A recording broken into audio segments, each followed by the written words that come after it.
কিরে এক্সারসাইজ না করে তখন থেকে কি সব করে যাচ্ছিস? এটা প্রত্যেকদিন করলে বডি হয়ে যাবে। যত সব গুল মারার জায়গা পায় না। আর তুই জানিস বেশি, আমি একটা ফুল টুস নলেজ ট্রেনারের কাছে ব্যায়াম করি। শুধুমাত্র সার্টিফিকেশন করা থাকলেই যে পুরো নলেজ আছে, আর যাদের সার্টিফিকেশন করা নেই তাদের কোনো নলেজ নেই, এই ধারণাটা রাখা বন্ধ করুন স্যার। না হলে সব জায়গাতে শুধুমাত্র সার্টিফাইড ট্রেনারই থাকতো, আর যে সমস্ত জিমে সার্টিফাইড ট্রেনার নেই সে সমস্ত জিম এতদিনে বন্ধও হয়ে যেত। এক্সারসাইজ সম্বন্ধে আপনার কতটা কি নলেজ আছে আমি সেই বিষয়ে যাচ্ছি না, কারণ আমি নিজেও এখনো শিখছি, এখনো অনেক শেখা বাকি আছে।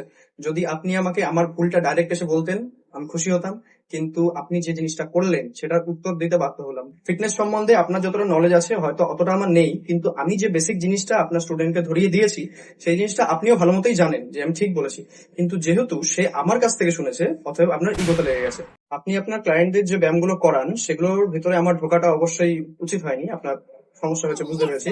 কিন্তু আপনি যে ব্যায়ামগুলো করান সেই সম্বন্ধে আপনার ক্লায়েন্টরাই যদি আপনার পিছনে অন্য কাউকে গিয়ে কিছু বলছে সেগুলো একটু খেয়াল রাখুন।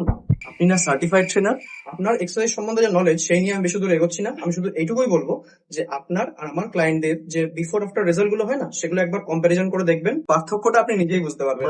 তো আমাদের ফুলটুস knowledge trainer, go on with your knowledge.